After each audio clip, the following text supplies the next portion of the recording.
My name is Jose Bravo. I'm Executive Director of the Just Transition Alliance, and the Alliance is an alliance of alliances with labor and environmental justice organizations throughout the United States, Canada, and parts of Mexico.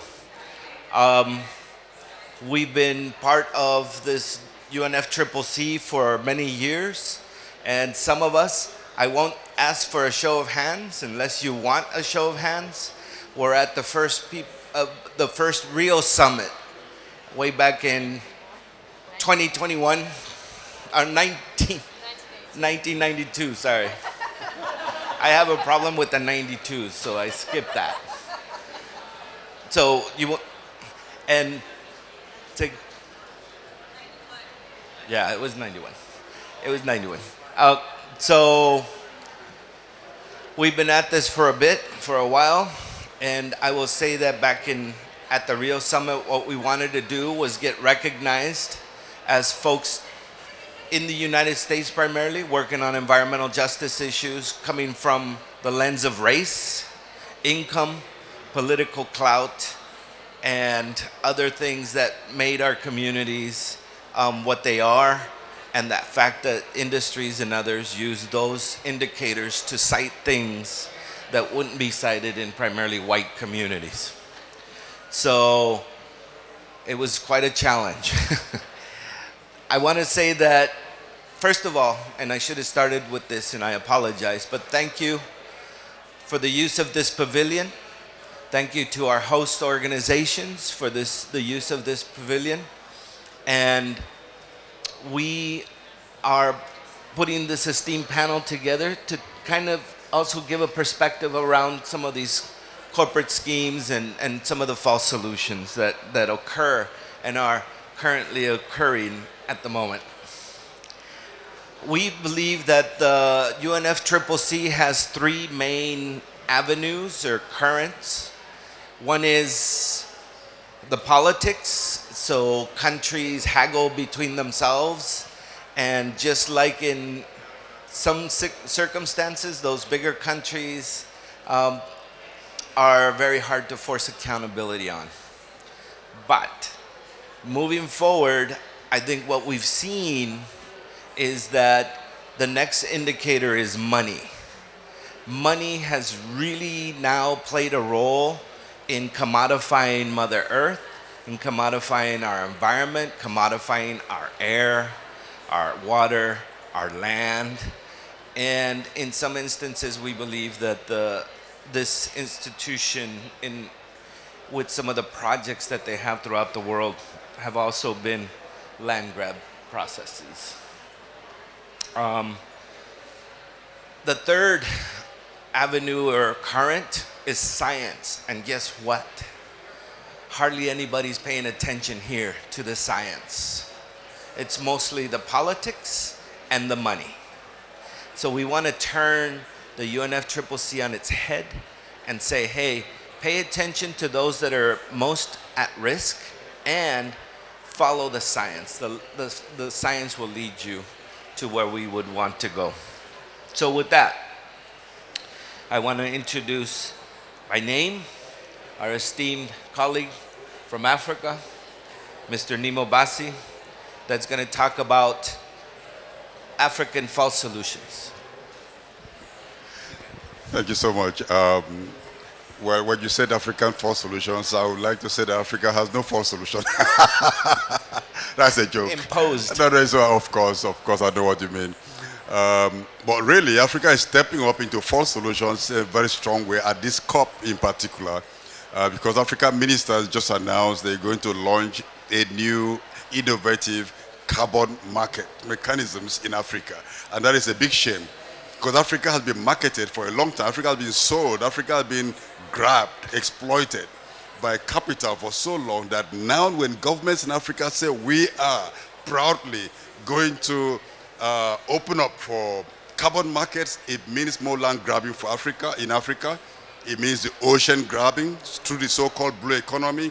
And of course, through geoengineering, the sky is going to be grabbed. But I think this is a great panel, and I'm really glad to be in this space. Such a beautiful, lovely space. And this is where the real solution is. The first thing I would like to say, or second, if you like to say this is the second one, is that the cup itself is lost and damaged. And because the cup is lost and damaged, it is imperative that something radical is done. Because the way it's moving, the cup, the United Nations itself is like an orphan, depending on corporations for finance, depending on corporations for to host the COP. And therefore, corporations are the ones, no matter what the Secretary General says, corporations have the way. And this is what is happening to governments who come here to seek projects. And the addiction for fossil fuel has exposed Africa to great danger. And if you look at the map of Africa, my infrastructure map of Africa, there are two things that will strike you. One, all the infrastructure lead to the seaports, and this is for exports. So we're not talking about things for the continent, but things to be shipped out. That has been the history, and that is the trend even now. And we're finding nations and territories who pretended to be climate champions now rushing into Africa, the second scramble for Africa to grab oil and gas, because gas is now labeled as a transition fuel, but it's not. It's labeled as something cleaner, but it's not. But it's going to mean that yes, Africa is now on the operation in the theater to be divided for oil corporations and for nations who are totally addicted to fossil fuels and would not think of another way of doing things. This is why we're having hotspots and crime scenes like Okavango in Namibia, Botswana. We have a crime scene in Uganda with the East African crude oil pipeline. We have a crime scene in Senegal at the Salom Delta. We're having, of course, an ongoing crime scene in Virunga in Congo DRC. We have a major, persistent crime scene in the Niger Delta of Nigeria, where I come from. And with the dash for gas, to grab gas in Africa, we're having new pipelines of conflict across the continent. So the false solutions are not just creating more climate problems, they're also creating political and economic and other social disconnections and problems on the continent. This is why we are so concerned about this COP. And indeed, the COP has proven to be nothing but a carbon stock exchange, or maybe a carbon trade fair. Yeah, you can see that by just moving around the corridors. And right from Copenhagen, when mandatory emissions cut was jettisoned and we have these voluntary emissions, it's clear that the COP is moving the world in the wrong direction. Just reading the emissions gap report of the UNEP that was issued recently, we find that all the nationally determined catastrophes or called commitments, all those NDCs are adding up to nothing. But this is not just, it would have been okay if you added to nothing, but it's adding to big complex problems for the world, heading for the burning of Africa and the sinking of small island states and a lot of crises across the land. And so I want to reiterate here before I drop the mic, before I hand over the mic, not dropping the mic, that really what was proposed by Oil Watch in 2015 should be reiterated here. The creation of emissions, going back to binding emission reduction, the polluting industrialized countries should have a binding, legally required level of emissions, not voluntary by any means. And then nations and communities and territories and sub-nations that have kept the oil in the ground or that are working to keep fossils in the ground should be recognized as climate champions and duly applauded for taking real climate action. And I remember here the Ogoni people in Nigeria. Since 1993, they declared Ogoni a no-go zone for oil extraction. Ken Saro-Wiwa was killed today, 27 years ago. And today we are remembering him and the other Ogoni leaders and all the martyrs of extractivism, that to honor their memory, we must all stand firm against false solutions and against continuous extraction of fossils from any territory. So the Ogoni people should be applauded as champions for climate change champions, and we should all call for a creation of Annex Zero nations, sub-nations, and territories. This is the way to drive in the right direction because the COP is lost and damaged. Thank you.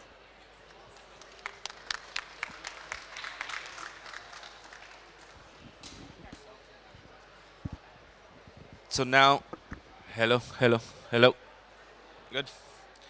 So now we will be hearing from Ozawa Bineshi Albert with the Climate Justice Alliance. And the context will be also speaking around the context of false solutions.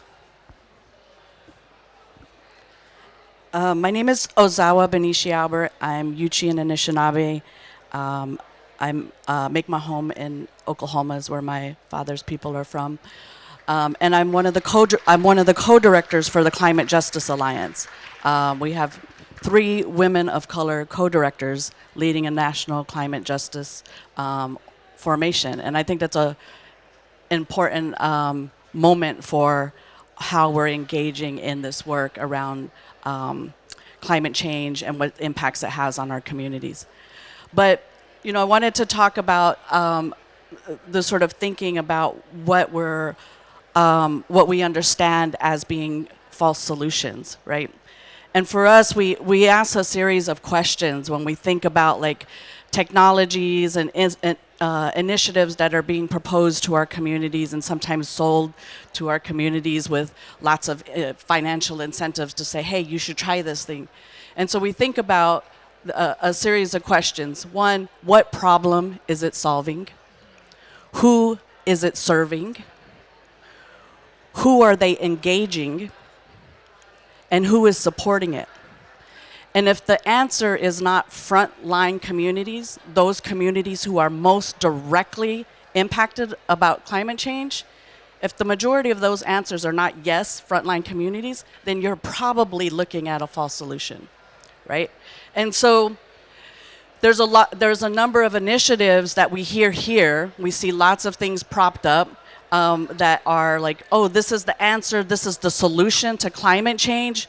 Nuclear is the solution to climate change.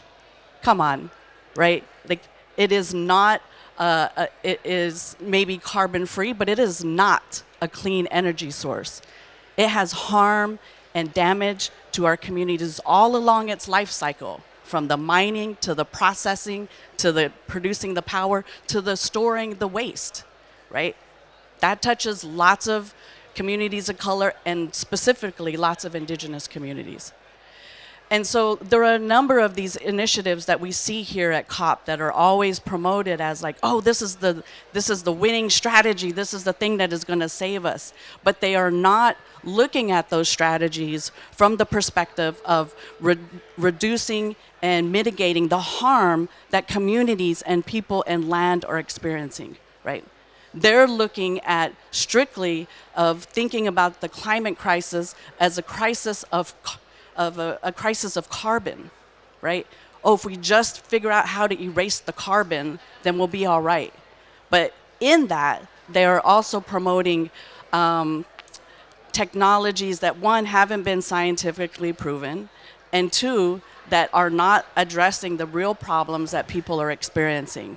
Right? And so instead, it continues to allow pollution, it continues to allow industries to go as business as usual, and additionally, in many of these initiatives, it also provides a pathway to profit off of the pollution that is causing harm in our communities. And so there are a number of them that we hear all the time. They get promoted to our communities.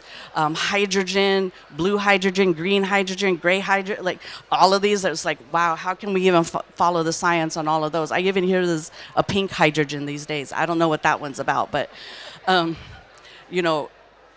carbon capture, like all of these things that are like pushed out there to our communities and pushed out there with financial incentives that our communities desperately need, but are tied to continued pollution to our communities. And it is a trap, and it is a harm. It's a harm that is being produced by those who have the ear of those who are doing the negotiations, right? And you can see all of the, the corporate sponsors that have the ear of those who are in those negotiating spaces, including those who are in the space representing, our different countries. And so we have to think about then what are the solutions that we want to see as those who are directly impacted, grassroots, communities of color, Black, Indigenous, poor communities, those communities who live along the fence line of polluting industries. What are the solutions we want to see? What are the solutions that we want to do? And what are the solutions we're already doing despite any government support or any other support? We're doing them anyway because it addresses the harms that we're experiencing right now. And we have to stop the harm, right? So we're going to do what we need to do to not be harmed. And those kind of solutions we're often told, oh, that's too small scale, that community garden is not going to make that much of an impact. And in the same breath, the next day come back and say, hey, we will give you this financial incentive if you use your garden to do a carbon offset for us, right? And it's like, wow, you're in one hand saying, oh, that's not going to make impact, and then come back and say, oh, but we would offer you money if you could use your farm to be a carbon offset for us. And it is a perpetual cycle that continues to have us be under harm and under harm for financial gain. And that's why, I believe that that what Nnimmo had shared is that this COP is lost and it's damaged. Right, because they're looking at the perspective, and they're moving at the perspective of the market, right? I need them to move at the pace and urgency of the harms that our communities are experiencing, and that means I need them to have done this and done the solutions that we want to see put forward. The solutions of one, stop carbon production at its source, stop carbon production at its source, right? I don't want it to be produced and then you figure out some magic shell game to say, oh, I figured out some way to erase some of that carbon I made. I want them to stop production at its source. And then, invest in the community solutions, the solutions that originate from the people who are experiencing the harm. And they're experiencing harm through drought and food insecurities because of drought, migration because of those insecurities and economic turns, wildfires, extreme weather, all of these things that are being experienced in our land loss because of sea level rise, whole communities and villages having to move somewhere else from their original homelands because the erosion of the sea rise happening. These are damages that are happening right now, and for some communities have been happening for decades. And we need the folks here at this COP to move with the urgency of that their communities that they're supposed to be representing have been experiencing harm for decades, and they need to address that both with reparations and also with action to stop the sources of the harm that they're experiencing.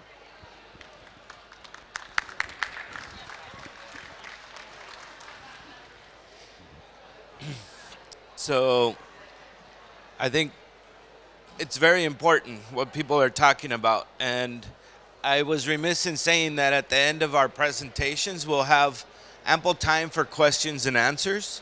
So please stay tuned for that. Now I want to introduce Eriel Deranger, who's going to be talking about what's happening here at the COP27 and how it affects us. Iklanete dene sotlaneta Eriel Tseekwe Hushe Deranger Betsiani Hasli. My name is Eriel Tseekwe Deranger. I'm a member of the Athabasca Chippewan First Nation located in Treaty 8 territory in northern Alberta, Canada. And I'm the executive director and co-founder of Indigenous Climate Action based out of so-called Canada. And I think it's really important to contextualize the space that we're in and how it applies to our communities back home. So first and foremost, I come from a community that is downstream from the largest industrial project on planet Earth, which is the Alberta tar sands. And this project is one of Canada's leading greenhouse gas emitters. It is a massively destructive to our ecosystems project and has been contributing to the genocide of my people's culture and way of life for the last 60 years. And they're greening this project. They're greening this project right now. Tomorrow morning, this organization called Pathways Alliance will be presenting in the Canadian Pavilion to talk about how they're greening the industry to help build a just transition economy. This is how we're seeing corporations leading these spaces over and over again here. But that pathway was created by the structures that we currently see within the negotiations of the UNFCCC. This is not some accident or Canada is being some grimy country. They are. But the reality is that the setup is here. From the very beginning of the UNFCCC's creation, we have seen corporations lead the way by countries that are deeply embedded in corporatocracy and oligarchs that are trying to determine how we address the climate crisis from an economic perspective. Instead of addressing the fact that we have seen environmental degradation.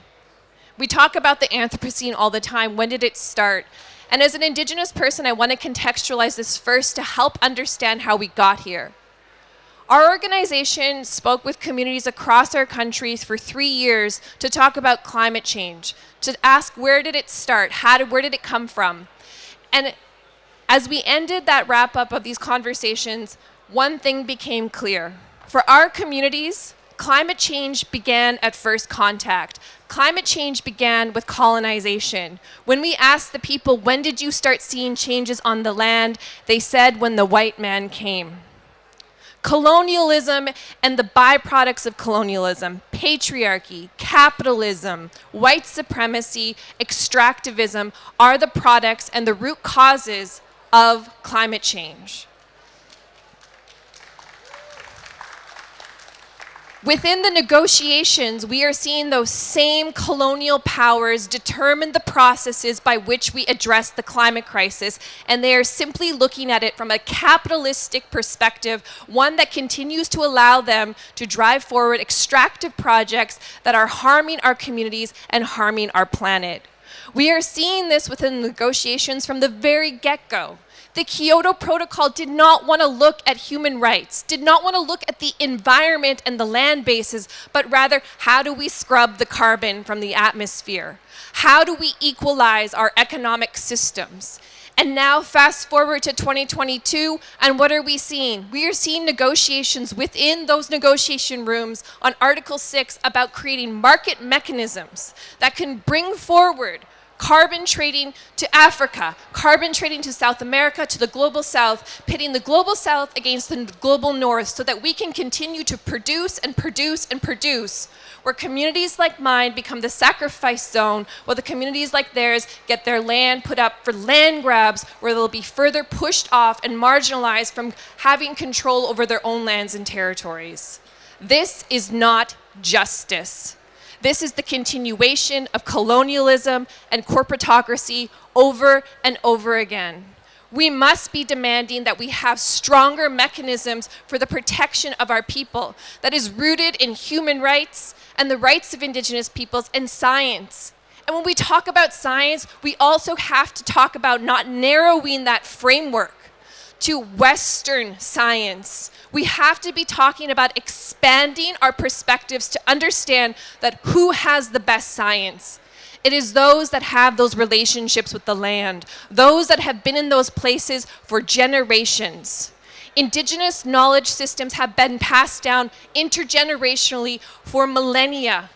And we are the best scientists, the best ecologists, hydrologists, conservationists, you name it, we know the land. And when we talk about frontline communities driving the solutions, it needs to come from those sciences, which we must expand to be included. Currently, they are still struggling within their colonial frameworks to find ways to include Indigenous knowledge systems into the structures because these structures were never created for us. We must demand more justice For too long, we have been negotiating within structures that have a clearly defined square parameter when our communities are more cyclical. We exist together. Our liberation is connected to each other's liberation. We are not free in the north until we are free in the south, and we are not free in the south until we are free in the north. When we talk about loss and damages that are negotiating here as well, they're trying to decide which regions get loss and damages, which regions get climate reparations, as if there are still sacrifice zones. As if my community does not deserve reparations because we are a part of the global north. I think we need to talk about reparations for those that have experienced the hands of colonialism and climate change the most, and those in power, corporations, and colonial governments need to be paying loss and damages and climate reparations to all those that they have impacted, no matter where they are. And these are currently the types of negotiations that are happening right now. For us, we must demand that we don't allow projects like Pathway Alliance in Canada to dominate spaces in the Canadian pavilion or other pavilion spaces here, the corporations continuing to drive the narrative forward because they're only concerned with the bottom line of how much profits they have, how much they can report back to their shareholders, when all of us on this panel here and many of the people in this spaces have come here to demand justice for our communities, justice for the planet, justice for our relatives. And for us as Indigenous people, our relatives are the land, the waterways, the animals, the medicines that grow on the land. My people are known as the Kaitale Dene Sotlane. Kaitale Dene Sotlane means people of the willow because we come from one of the last remaining freshwater inland deltas in the world. One of the last remaining freshwater deltas in the world, and yet our territory is allowed to be the sacrifice zone for the continuation of the development of one of the dirtiest sources of oil and gas that they will just offset by buying carbon offsets in the global south. Kaitale Dene Sotlane, people of the willow. My chief once said, who are we when they destroy the willow? Who are we when they destroy the Athabasca Delta?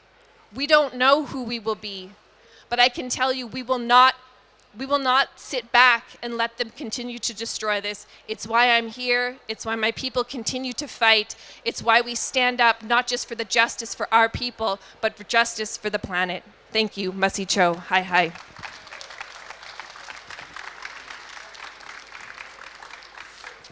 We will now hear from Carissa Marnce, who will talk about waste colonialism and disaster capitalism.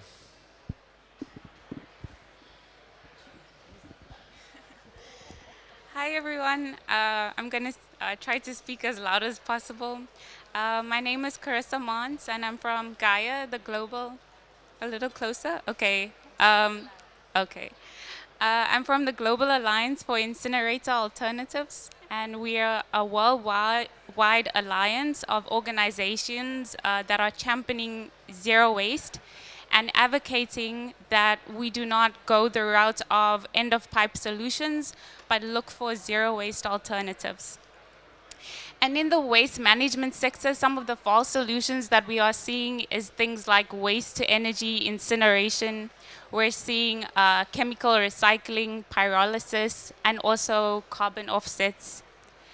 And why is this an attractive and appealing sort of solution that is being presented to African governments? Well, one is mainly the reason that in Africa, most African countries do not have waste management systems. And so we are dealing with an influx of waste that is coming our way.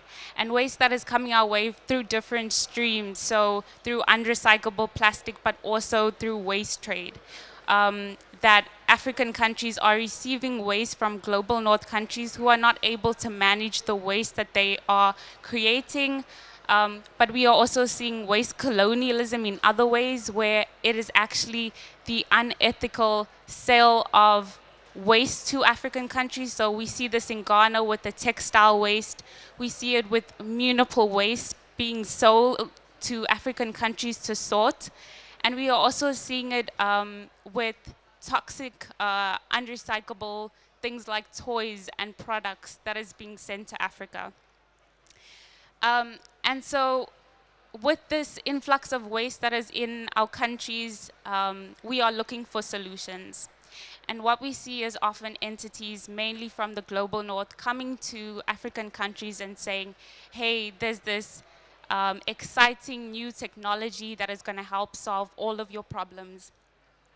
And so this technology is not only going to cause various health impacts and damage to the communities around it, but it also displaces waste pickers. Waste pickers who are the cornerstone of recycling in many African countries, in many global south countries. So it undercuts their work.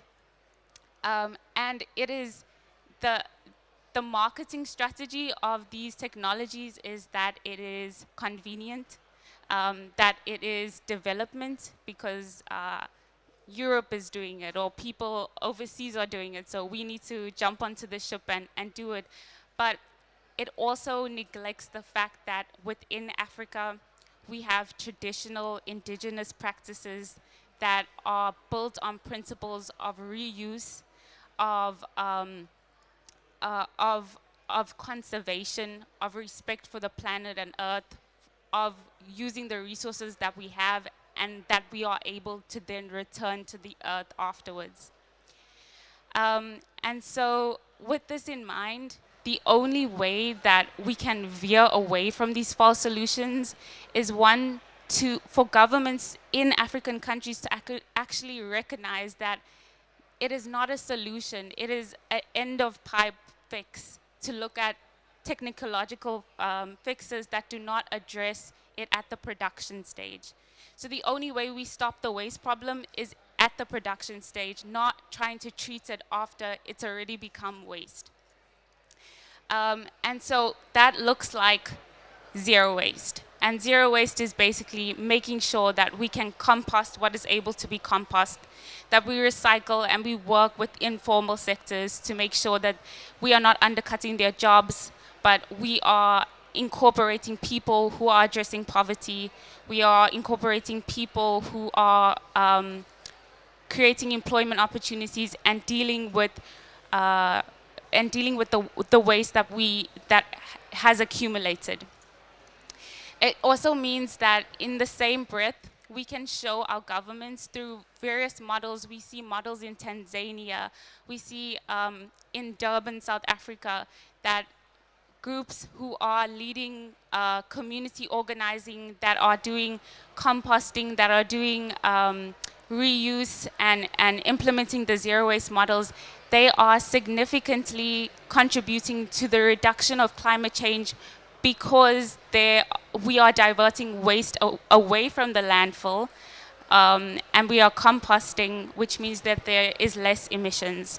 And so, in short, just to say that the only way we solve the waste crisis is not going the route of false solutions, but by actually solving the issue at the production stage and making sure that we do not undercut any people in the process of this. Thank you.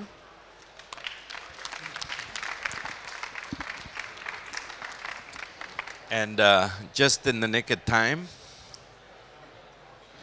Tom Goldtooth. With the Indigenous Environmental Network, Tom will be talking about climate finance. Yeah, thank you. Sorry for my tardiness. Yeah, thank you for the other speakers, and it's good to see everyone here. Nnimmo, my brother Nnimmo. And I see Dr. Robert Bullard in the background and a lot of folks. Where's Beverly? Beverly's there. Oh, Beverly. Peggy. Yeah, hello to everyone and many others that made this possible. Also our brother from Europe here that's fighting nuclear colonialism with us is here. But I want to talk, I took some notes coming over, and the United Nations, the World Bank, and other multilateral development banks are colonial institutions. That's what I really want to emphasize on. Our caution as indigenous peoples, our caution as local communities, not only from the north but from the global south, that these are colonial institutions whose work reproduces colonial legacies of dispossession and inequality. The overarching logic and origins of these institutions, as well as the projects under each, position the global south, indigenous peoples, and local communities as unknowledgeable, instead of recognizing indigenous peoples and local communities as critically important experts of lands, waters, air, and needs with solutions.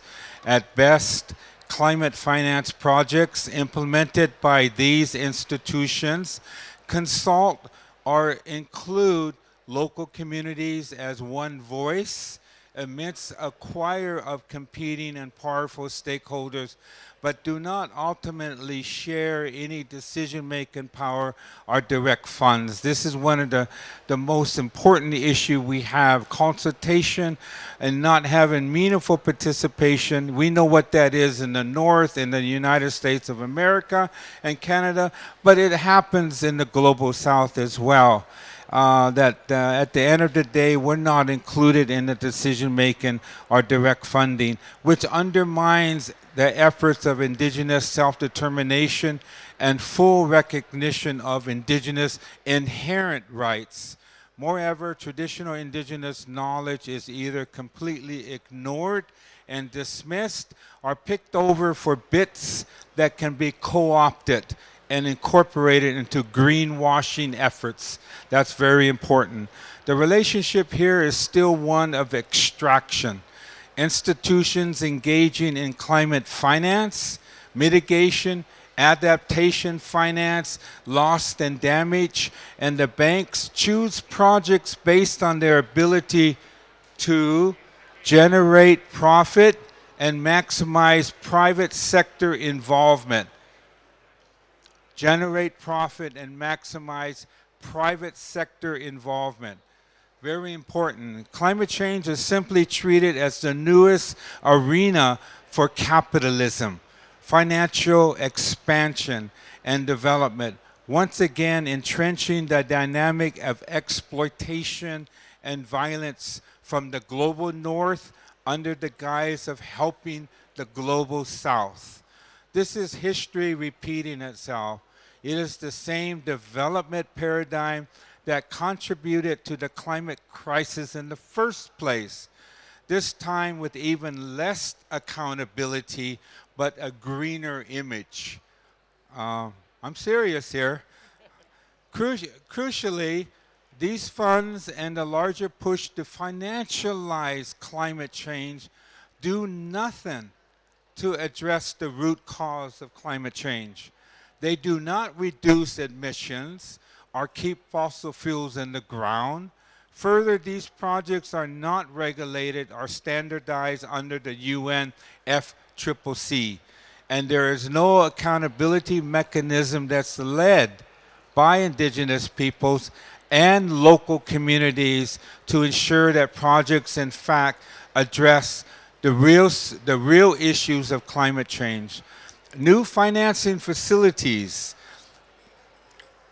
and climate finance, such as loss and damage finance facility, do not offer new solutions or new ways of thinking.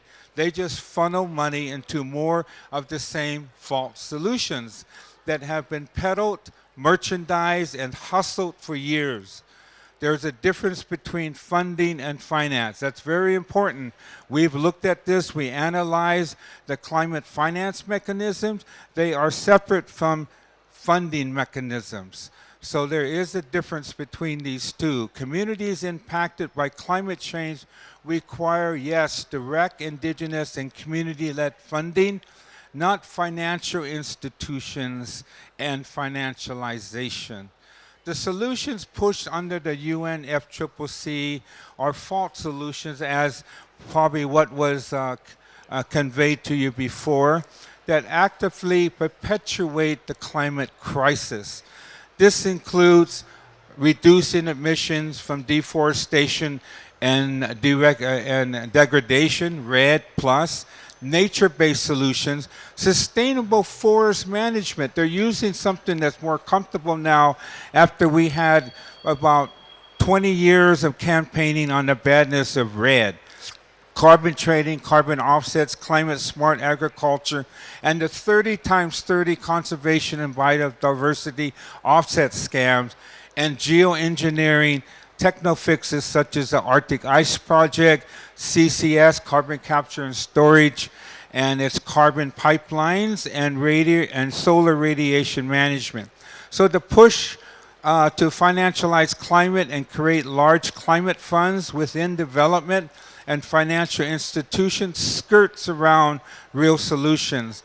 They distract from the root causes of climate change and allow polluters to keep on polluting while indigenous peoples continue to face the violent land grabs and environmental, social, health, and cultural disposition and genocide of climate change, and including the ecocide, terroricide of Mother Earth and Father Sky. This is environmental climate and economic injustice. This is environmental racism in the North and elitism in the South. Moreover, governments, multilateral development, banks, financial institutions, and the private sector use finance initiatives and funds as an opportunity to greenwash and receive financial compensation for existing programs. In fact, many banks, governments, and corporations simply rename or rebrand existing projects to qualify for new green funding opportunities. So this lack of substantive change is especially dangerous given its political ramifications. Not only does it allow polluters and exploitive financial institutions to continue with business as usual, as what was talked about earlier, but it creates a false sense of hope and safety and acts as a distraction of the attention needed to push for real solutions led by indigenous peoples and local communities. Therefore, in summary, to address global climate inequality, strategies for systemic change must center indigenous peoples' self-determination, sovereignty, indigenous law and jurisprudence, jurisdictional authority, territorial rights, demarcation of ancestral lands, traditional indigenous knowledge, debt cancellation, keeping it in the ground, and true reparations for indigenous peoples. Thank you. Thank you, Tom. So we're about to open it up for questions from the audience, but I wanted to mention something too, that we have to also start tying together many other things that are ongoing, that are linked to fossil fuels, that are linked to climate, that are linked to the situation that we're living.